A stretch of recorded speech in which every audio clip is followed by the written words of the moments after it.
एक माँ अपनी दवाइयाँ छोड़ देती है क्योंकि अगर घर खर्च बढ़ जाएगा तो उसके बेटे की पढ़ाई के लिए पैसा कहाँ से आएगा।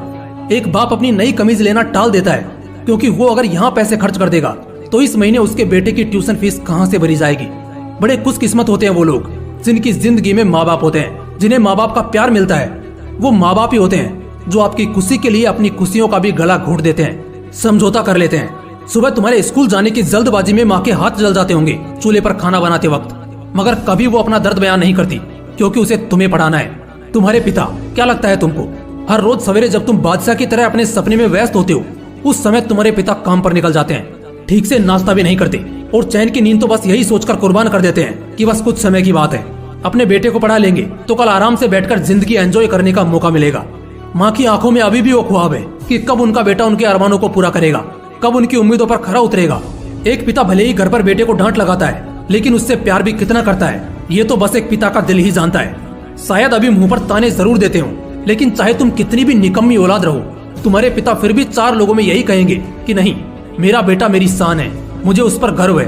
तुम्हारे हर एक सुबह से हर एक शाम तक उन्हें तुम्हारी फिक्र रहती है। तुम्हारे हर एक कदम से उन्हें डर रहता है कि कहीं बेटा गलत रास्ते पर ना निकल जाए। तुम्हें पढ़ने को इसलिए बोलते हैं क्योंकि उन्होंने अनपढ़ों की दशा होते देखी है।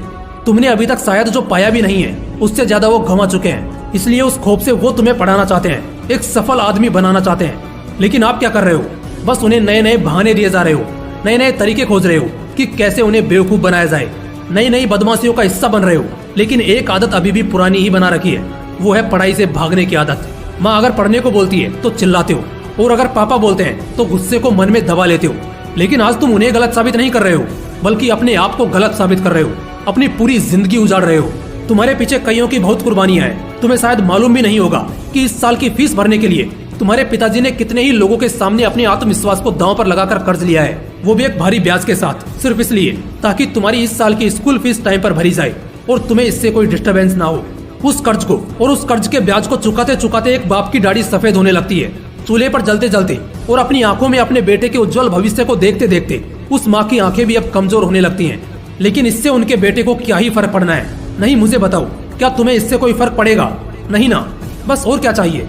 सही है, कुचलो अपने माँ बाप के ख्वाहिशों को, बर्बाद करो उनके अरमानों को, तबाह करो उनके सुकून को।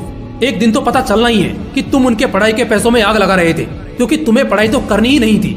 ज्यादा से ज्यादा क्या होगा, वो बाप जो सालों से तुम्हारी पढ़ाई के लिए कर्ज उठाता आया है उसका ब्याज भरते भरते वो बूढ़ा हो जाएगा और एक दिन इस दुनिया से चला जाएगा। लेकिन वो कभी भी सीना चौड़ा करके ये नहीं कह पाएगा कि ये मेरा बेटा है। उसके बाद तुम भी कोई छोटा मोटा काम करोगे, अपना घर बसाओगे और फिर अफसोस करोगे कि काश मैंने उस वक्त थोड़ी मेहनत की होती, काश मैं पढ़ लिया होता, काश मैंने अपने माँ बाप की बात मान ली होती, काश काश काश। ऐसे ही अफसोस करते करते एक दिन मर जाओगे और तुम्हारी पीढ़ी ऐसे ही धोखा करते करते गुजर जाएगी। आखिर में तुम इंसान के नाम पर धब्बा खिलाओगे, इससे ज्यादा कुछ भी नहीं है। और इसके बाद तो शायद ऊपर वाला भी तुम्हें दोबारा मौका नहीं देगा वापस धरती पर जन्म लेने का। एक बड़ी बात बताऊं, तुम्हें हमेशा दिल में आज भी वो गिल्ट रहता है कि तुम्हारी जिंदगी में तुम अभी बहुत पीछे हो। दिन प्रतिदिन तुम्हारी बर्बादी का दिन करीब आ रहा है। कैलेंडर की वो आखिरी तारीख अब करीब आ रही है जिस तारीख से तुम्हें असली जिंदगी का रूप दिखेगा। सारी जिम्मेदारियां तुम्हारे ऊपर होंगी और उस वक्त तक अगर तुमने अपनी जिंदगी में कुछ उखाड़ा नहीं होगा ना तो बस रोते रह जाओगे, अफसोस करते रह जाओगे।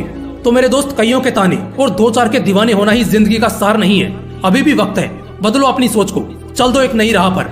कड़ी मेहनत और लगन से बस कुछ साल खुद को पढ़ाई की भट्टी में झोंक दो, तब शायद तुम्हारी जिंदगी का मकसद पूरा होगा। अगर अंदर एक आग लगी हो ना तो आज से ही शुरू करो, नहीं तो तड़पते और बर्बाद होते पूरी जिंदगी बीत जाएगी।